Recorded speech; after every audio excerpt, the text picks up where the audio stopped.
very humbled and very grateful. Indiana Governor Mike Pence is in as Donald Trump's VP. We're in New York City and on the campaign trail. And forces meant to protect the state ushered away by police, while others raising their hands in surrender. A Turkish military coup stopped cold just hours after it began. The latest as the country's president vows to punish those responsible. We start this half hour with incredible images out of Turkey. Soldiers surrendering on a bridge just hours after certain elements of the military tried to overthrow the government. Thanks for waking up with us. I'm Brandon Pope. It was chaos in the streets of Turkey overnight as a military coup took over Istanbul and the capital city of Ankara. Gunfire and explosions could be heard as forces tried to overthrow the government. But hours after members of the military tried to seize control, the coup was over with. Turkey's president assuring everyone the government is in control. In Turkey, armed forces are not governing the state, are not leading the state, and they cannot. This should be known by all. This nation brought a certain government using their own will by election. The government is in control.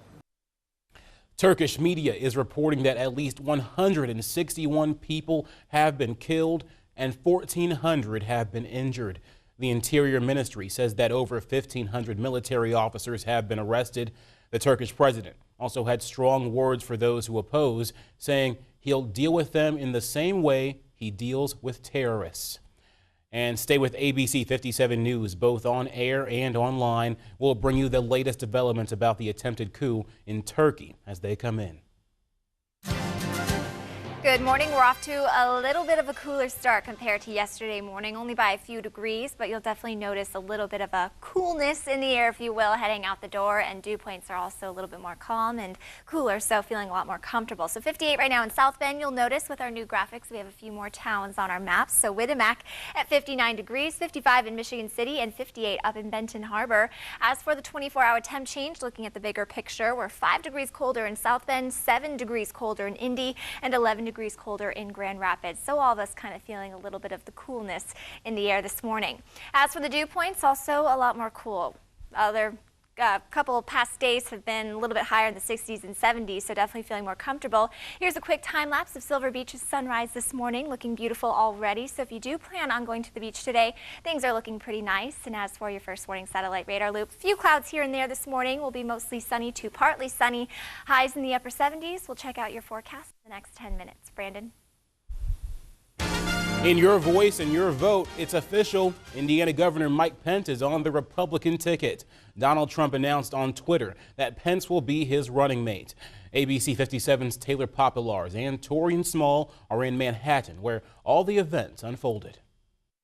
Good morning, Michiana. This is ABC 57's Torian Small here with Taylor Populars, and we're up early prepping for Donald Trump's news conference where he's set to officially announce Governor Mike Pence as his running mate. Now that news conference is kicking off at 11 a.m. We are going to be here live in Manhattan. We'll be on Facebook Live during the news conference, and then we'll both be live on ABC 57 News tonight at 6 and 7. So be sure to check it out for full coverage about Indiana's governor becoming the GOP's vice presidential nominee.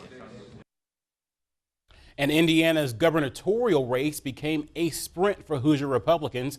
The party is looking to name a new nominee after incumbent Governor Mike Pence confirmed today he's dropping out. 3 prominent Republican Hoosiers are already jockeying for his place: Congresswoman Suzanne Brooks, Representative Todd Rocketa, and Lieutenant Governor Eric Holcomb. The Republican Party has 30 days to choose their nominee. That person will face John Gregg in November. And speculation also continues to heat up for who Hillary Clinton will pick as her running mate. The presumptive Democratic presidential nominee spent Friday meeting with Massachusetts Senator Elizabeth Warren in D.C. The senator was one of several people who visited Clinton's home Friday. It's not clear what the two discussed, but several Democratic insiders say Warren is on Clinton's short list of VP picks. And stay with ABC 57 News for our continued political coverage. Join us live at the Trump's press conference later this morning at 11. On Monday, Taylor Populars and Torian Small will have team coverage from Cleveland when the Republican National Convention kicks off. Time now, 6:37 this morning, and a month after a gunman stormed into a Florida nightclub, killing nearly 50 people, the DOJ is launching an investigation. Why officials say their review will help better prepare law enforcement agencies. Plus, we're just days away from the start of the GOP convention, and already Cleveland is packed. Who is planning to get their voices heard? And today we're warming up to the upper 70s, mostly sunny, an overall beautiful day. Tonight, low 60s. We'll take a look at your forecast right after this.